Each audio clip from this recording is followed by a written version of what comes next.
Saate algatuseks näitame me teile kohe üht prouat, kes politseinikele altkäemaksu pakkus. Siin ta on.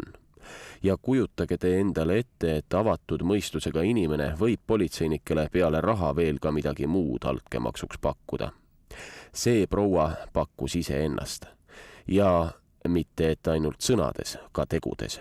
Nimelt limpsis ta politseinike silme all oma tissid üle. Politseinikud altkäemaksuks pakutud lihakeha vastu ei võtnud. Aga televaatajatel on ilmselt hea teada, mida kõike võib proovida pistiseks pista. Aga eks silmale ole seda ikka ilus vaadata, kui rind on juba torukujuline ja nii pikaks veninud, et otsapidi suhu ulatub. Saame vähemasti anatoomia alal targemaks.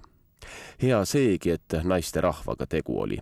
Oleks juhtunud mees end politseiautos samamoodi imema, siis seda lutsimist poleks me pidanud eetiliseks televaatajatele näidata.